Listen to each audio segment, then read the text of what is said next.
welcome to another episode of Real Good Films. I'm Ed, and I'm here with Jason. Hello there. We did say our last episode would be the best films throughout the 80s, but we've had a bit of a delay in things lately. But Yes. Okay, this week came with the sad news that the pioneer of comic books has died this week, which was Stan Lee. Which was I was shocked, but at the same time, I wasn't surprised because he was quite old, and there's been a lot of reports that he'd been ill lately. But what an innings at age 95! Yeah, it is a good age, and till his dying day, he was still kind of quite active. Cameos, and he was still making superheroes. So yeah, there was something in the news today with his daughter saying he'd nearly finished creating a new superhero. Yeah, there was one called Dirt Man, I believe. I wonder what his power is. But it was very sad, and he was kind of a pioneer of pop culture, and he means a lot to kind of both of us, really. Yeah, and hundreds of millions. I mean, I was trying to write a blog, like a little mini obituary for him. I just found it a bit hard to do, so I think talking about it is better, just because. Yeah. A lot of the entertainment industry owes a lot to Stan Lee because he had such an impact culturally. We're creating all these fantastic characters in his comics. Were just they mean a lot to a lot of people, and like you said, they've meant a lot to us over the years as well. So. Absolutely. Kind of, you look at any kind of modern director, you can guarantee 20, 30 years ago they were reading comic books, and that was kind of their inspiration into story writing and creative filmmaking. So yes, Stan Lee is kind of one of the few people that can really be said to be kind of, a pioneer of pop culture. You look at current film climate with the superhero kind of bubble that we're kind of living in. Stan Lee is kind of like curator of it, Yeah, I would put him in the same, with the impact on pop culture. I'd put him in the same league as what Walt Disney had or did. Oh yes, absolutely. Just how successful they both were. But I think Stan Lee was probably the nicer out of the two. But you can't deny the success they've had. Kind of, yeah, it took a kind of a shock to us, kind of with Stan Lee, and said we kind of saw it coming, but it still hurts. It still hurts. Yeah, I try not to get too worked up about celebrity deaths, but this one, he's kind of like the same kind of vein as Robin Williams. Yeah. Both of them have meant a lot to me throughout my life, and it's just like when I found out, I felt a bit hollow. I mean, it was like I said, not surprising news, but I wasn't expecting it to come up from a text from a friend. So. Yeah. Can you remember the kind of like first introduction you had to Stan Lee's work? Oh, absolutely. And it's kind of because as a kid, I was never really read comic books, or because I lived in a small town. You didn't really have access to comic books. There was no comic book store. There was no kind of way to buy them or view them. So my kind of access, kind of to start off with, was the X-Men, the animated series, with the cracking theme tune. And the kind of the cheesy superhero dialogue, but as a kid, I would sit down every week and watch episodes of kind of X-Men the animated series, but also the Spider-Man cartoon series. So as a child, watching those kind of, I kind of fell in love with X-Men. When they released, when Bryan Singer released X-Men in the early 2000s, I loved it. I loved the second one, and even the third one. I'm kind of a massive fan of X-Men and Cyclops, as you are aware of, Ed, as my favorite. But he was for me, he was a central figure of the X-Men. He was the leader of the X-Men, and as a kid, I was like very fond of kind of the whole idea of X-Men. It was cool. It was flashy. It was full of color. It had a great message. And that theme tune, I just loved that theme tune. So, as a kid, I was kind of fed through like Saturday morning cartoons, kind of the works of Stan Lee, and to this day, it kind of did kind of inspire me to kind of still be a fan of superheroes and still, 20 years later, I'm still kind of watching superhero films. I've kind of taken in more than I've ever done with kind of superhero films. So that introduction, watching X-Men the animated series, kind of has molded me into my kind of future kind of desires and kind of things I find entertaining. So yeah, the X-Men animated series, loved it, and yeah, it's got a lot to thank him for that. Yeah, I completely agree with you on that, because I think a lot of people's, for like particularly our age, will be those cartoons on Saturday mornings, because there was a show in the late 90s, early 2000s called Live and Kicking, Yeah, where it was effectively the before Smile TV yeah, on CBBC. And that had X-Men, The Incredible Hulk, and Fantastic Four cartoons all one after another. And I just remember watching all those. And my dad, when I was little, my dad showed me his old collection of X-Men comics he bought throughout the 70s and 90s. So I remember Yeah. reading them and just remember just falling in love with them straight away. So it just shows how far back Stan Lee's impact has had.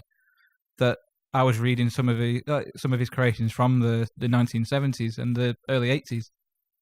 And yeah, it was just really cool, because it was the comic I read was the original Days of Future Past comic, yeah. I, which is regarded as one of the best ever comic book storylines. and one of my favorite episodes from the And, animated series. Yeah, and even the film was great as well. I mean, I can't think of a bad word against that particular story. Even though the film's a lot different to the cartoon and the comic. Yeah. So, but there's still great pieces of work, and we have Stan Lee to thank for that. Oh, absolutely. But yeah, no, it's just really. I just found it really cool that his legacy has lasted all these years. And one of my favourite things about the X-Men was, from a young age, it taught me about discrimination against other people. And that for those who don't know, the X-Men are superpowered mutants, and people hate them purely because they're different. And these came out in the 1960s, where there was a lot of civil rights movements in America, so it kind of mirrors those times. And I think it's also an allegory of the Holocaust in a way as well. Yeah.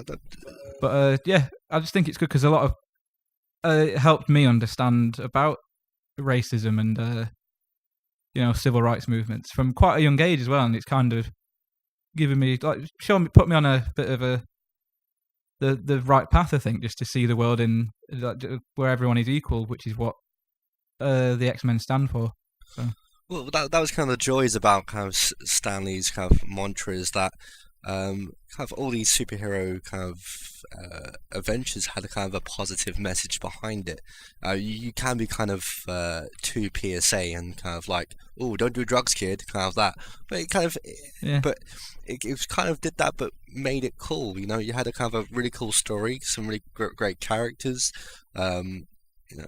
And in the end, there was kind of a hidden message that is good to everyone. And X-Men been a great example of that. Yeah, I mean, the X-Men was they were the first superheroes I actually paid attention, that grabbed my attention. But what I like about Stan Lee's characters is they all have flaws. They're not these perfect entities like you get in other comic book properties. Superman. Yeah, and no, it's just really nice to see. It's like these people in an X-Men, they're just normal people. They're not absolutely perfect. Wolverine has his flaws, Cyclops has his flaws, and no, it doesn't. But yeah, and it continues with all of the other properties. Yeah, so. Yeah, and even because if we go back to X-Men, Magneto is such a great villain. Because you can kind of see, because he's not a clear out villain. He has kind of he's kind of an anti-hero to a degree, because he wants the same kind of goal as the X-Men, but different means. There's kind of a different method. So even the kind of the villains are very fleshed out. Kind of there's a bit of relevancy to kind of these kind of villains that kind of lost their way and kind of turn to the dark side, to paraphrase another franchise. In a way, it's kind of like a modern day mythology. These characters, I think. Yeah. And like I said, they've just meant a lot to so many people over the years. I think a lot of people would have learnt to read through like the Marvel comics, like Spider-Man. You got your like with Spider-Man's, the Hulks, and X-Men's and stuff like that. Because there's a online website called MCU Cosmic, which is run by someone called Jeremy Conrad. Yeah. And he tweets a lot about. He tweets mostly about Marvel films and the comic books. And he was on the BBC radio. I think it was one that's in America. Yeah. He just said a lot of people my age, because he's in his 40s, and he just said a lot of people his age will have. That's how they will have learnt to read, and that's how they would have. The imaginations were captured at such a young age through these comics. So. Yeah.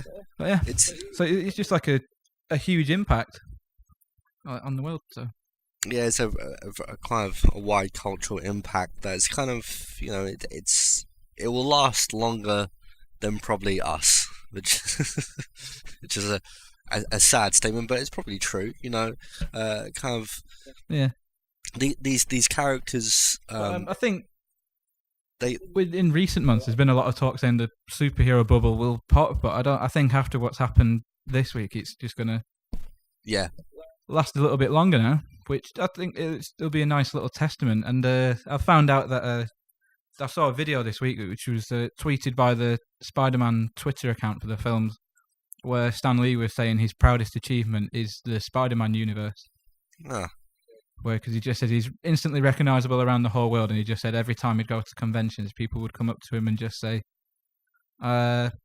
thanks for Spider-Man and stuff. He's my favorite character, and he just seemed like a really humble guy when talking about it. He never let it get to his head or anything. Well, and what I found out today is his last cameo is going to be in the Spider-Man sequel next summer, which just seems like a nice little fitting end, I think. So. Yeah. He did seem quite humble with his fans, because even a couple of months ago, I kind of retweeted a video of Stanley going.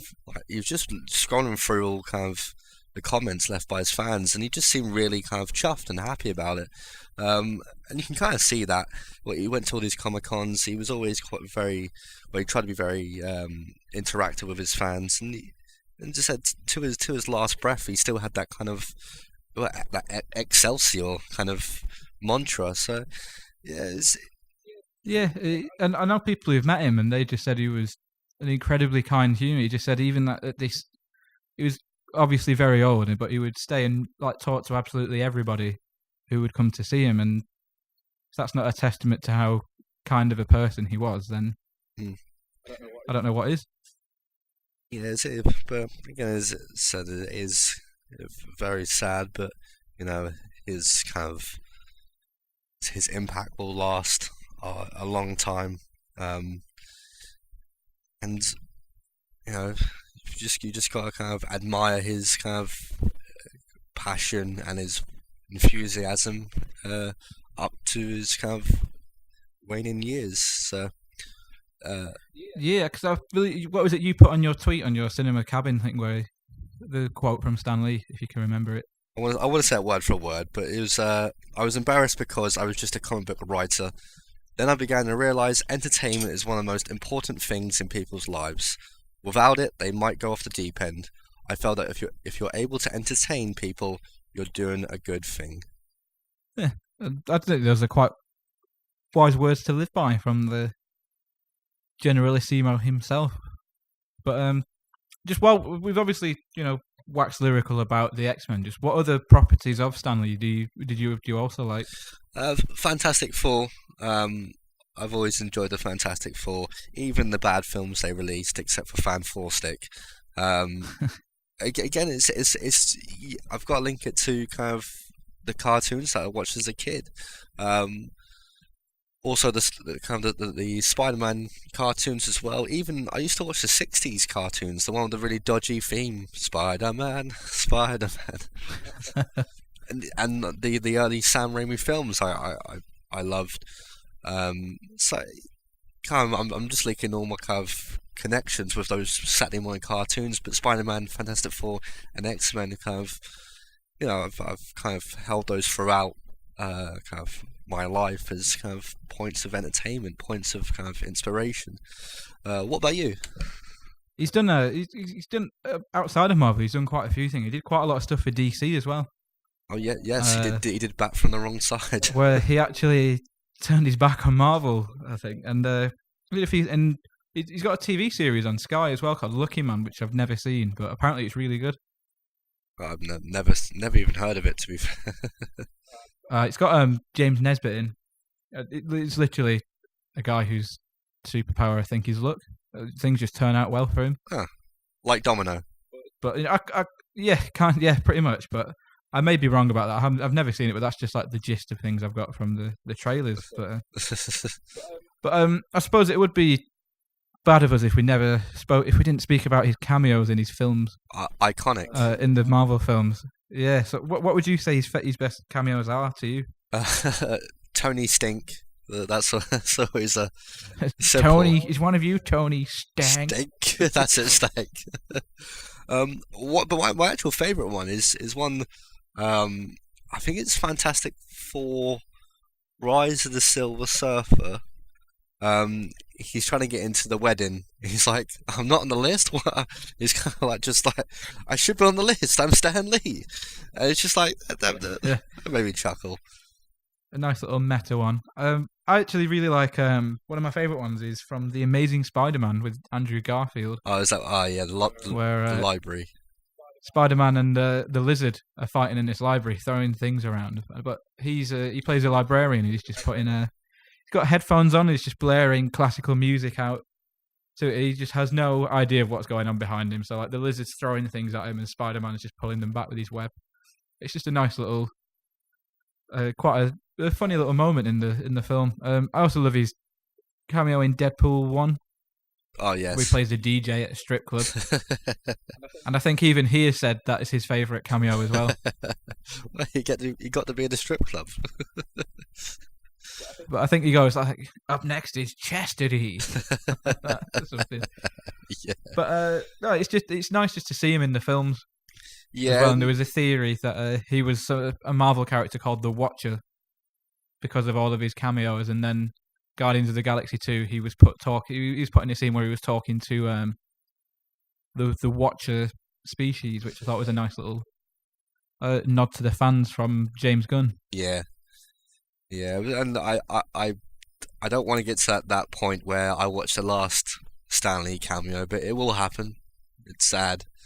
Yeah, it's probably going to be. It will be next year in Spider-Man, Avengers, or Captain Marvel. But it'll be bittersweet to see a film that just says Excelsior at the end of the credits or something. I hope when I get around to watching Avengers 4.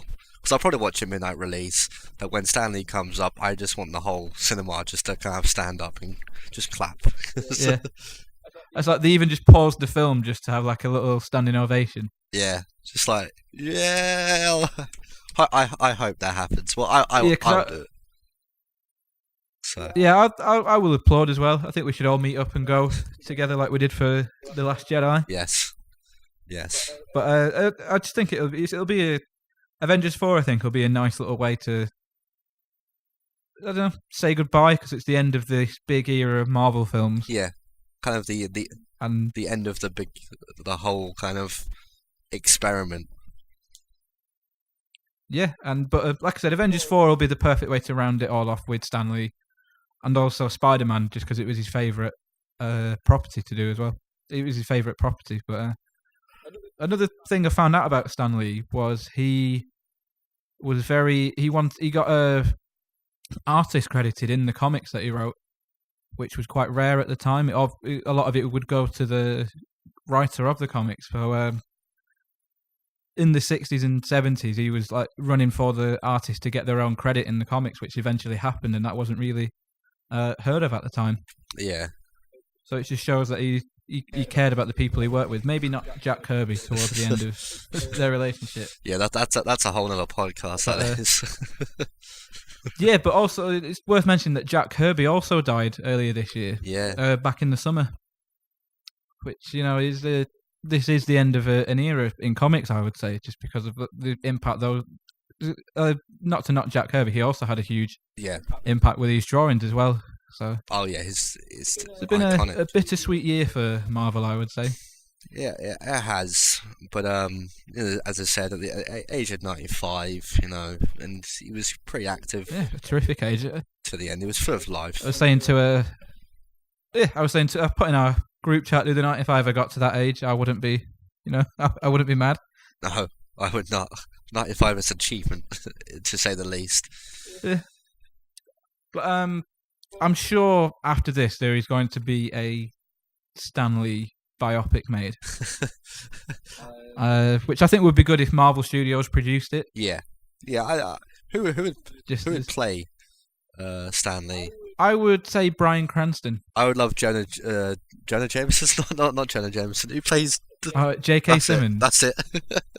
He's so iconic to the role that he would be good. And he was in the Spider-Man universe. It'd be a nice little, another little nod.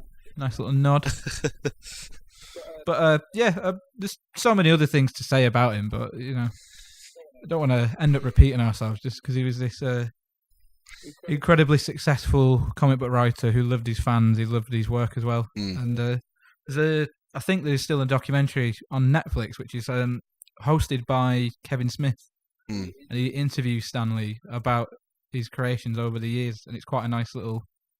It's about an hour long, maybe 45 minutes, but it's just a cool little insight to Stan Lee, because I've never really watched anything to do with that before. I just read his stuff. Yeah. But no, he talked about how he came up with Spider-Man, how he got into comics and stuff like that, and it was just generally quite a cool little documentary that you could watch in under an hour. So I might give that a watch and see. Yeah, that's if it's still on. It might not. It was a couple of years ago when I watched it, but I thoroughly enjoyed it, like I have with most of his stuff. But I could see J.K. Simmons playing him. I think that would be a nice little. Get me pictures of Spider-Man. Choice. Draw me pictures of Spider-Man. Jack. Or maybe that's another podcast to cast. Can't really say much more Stan without Lee us repeating ourselves, I think. So. Yeah, true. But I think it would have to be called Excelsior if it was made. Yes.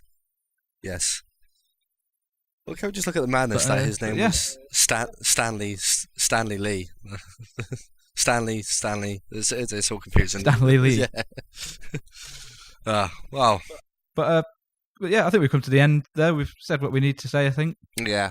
If you think we've missed anything, and if you're listening, please put a comment on the bottom of the link. Would be appreciated to hear what you have to say. Yeah, he was loved by millions and he was loved by generations. So yeah, it's just not everyone can say they've captured the imaginations of millions of people consistently. So you could even say billions at that point. So yeah, instead of saying bonsoir tonight, I think we should say Excelsior. So Excelsior, indeed. Yeah, Excelsior to you too, Jason. But anyway, thank you for listening, and goodbye. Goodbye. Excelsior.